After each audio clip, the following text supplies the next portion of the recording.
Good morning students, this is Ankit, your English teacher. Students, in today's video we are going to read a poem. The name of the poem is The Fog. So, which is given on page number 80 of your reader book. So, you all are requested to open page number 80 so that we can start reading the poem. So, before starting the poem, let me give you some introductory line about the poet. W.S. Davis was a well-known poet of his time. जो वो poet थे वो बहुत famous poet थे अपने time के. He loved to write about nature. उन्हें nature के बारे में, प्रकृति के बारे में लिखना बहुत पसंद था. So students, now I'm going to read the first stanza of the poem, which says, I saw the fog grow thick. Fog का मतलब क्या होता है? कोहरा, धुंध. कि मैंने देखा कि जो धुंध है वो और गहरी होती जा रही है. Which soon made blind my can, जिसकी वजह से मेरी जो देखने की एबिलिटी है वो बिल्कुल ख़त्म हो गई है, मुझे दिखना बंद हो गया है. It made tall men of boys and giants of tall men, जिसकी वजह से जो tall men थे वो बिल्कुल छोटे लगने लगे. And giants of tall men, और जो giant थे, giant का मतलब क्या होता है? जिनकी पर्सनालिटी एक्स्ट्रा ऑर्डिनरी होती है, हाइट वाइज, विड्थ वाइज बहुत नॉर्मल लोगों से बहुत अलग दिखते हैं. जैसे कि the great Khali, he is a giant, he is like a giant. So जो जाइंट थे वो टॉल मैन लगने लगे. Stanza 2. It closed my throat, I curved. Closed का मतलब क्या होता है? क्लस्ड का मतलब होता है ग्रास्प टाइटली. किसी चीज़ को जब हम टाइटली पकड़ लेते हैं उसे हम क्लस्ड बोलते हैं. तो जो फॉग है उसने मेरा थ्रॉट को क्लच कर लिया, दबा दिया. आई कर्व्ड, जिसकी वजह से मुझे कफ आई, खांसी हुई. Nothing was in my head, उस टाइम क्या था? मेरे दिमाग में कुछ नहीं चल रहा था except two heavy eyes like balls of burning light, सिर्फ मेरी दो जलती हुई आंखों को छोड़कर. स्टैंजा 3.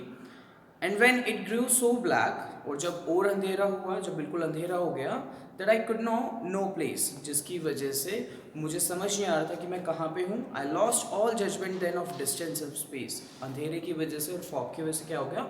मैंने जो जज करने की जो मेरी एबिलिटी थी डिस्टेंस को, स्पेस को, वो भी मैंने लॉस्ट कर दी, खो दी. Next answer.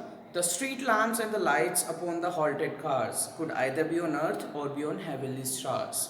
कि जो स्ट्रीट लाइट्स थी, जो स्ट्रीट लैम्प्स होते हैं, और जो हॉल्टेड कार्स की जो लाइट्स थी, हॉल्टेड का मतलब होता है स्टॉप्ड, जो रुकी हुई गाड़ियाँ थी उनकी जो लाइट्स थी, और जो स्ट्रीट लैम्प्स थे उनको देख के ऐसा लग रहा था कि जो स्टार्स हैं वो धरती पे आ गए हैं, अर्थ पे आ गए हैं. A man passed by me close, एक आदमी मेरे बिल्कुल पास से निकला. I asked my way, मैंने उनसे रास्ता पूछा अपने घर का. He said, उन्होंने कहा, come follow me my friend, मेरे दोस्त मेरे साथ चलो, मुझे फॉलो करो. I followed where he led, और मैंने उनका पीछा किया, मैंने उन्हें फॉलो किया जहाँ जहाँ भी वो जाते रहे. He wrapped the stone in front, wrapped का मतलब देखिए क्या होता है?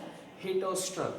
जो भी रास्ता था, यहाँ पे स्टोन का मतलब पत्थर नहीं है, स्टोन का मतलब है रास्ता. कि जो रास्ता था उसको वो रैप करते हुए, उनके हाथ में एक स्टिक है, अगर आप पिक्चर में देख पा रहे हैं तो, उससे वो स्टिक से क्या कर रहे थे?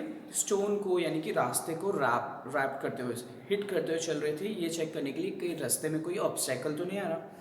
Trust me he said and come, उन्होंने कहा मुझ पर विश्वास रखो और चलो. I followed like a child, मैंने उन्हें एक बच्चे की तरह फॉलो किया.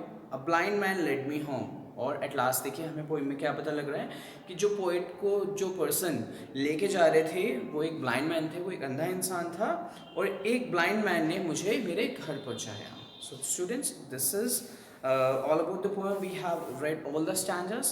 If you have any doubts, so you can tell me in the comment sections. Thank you.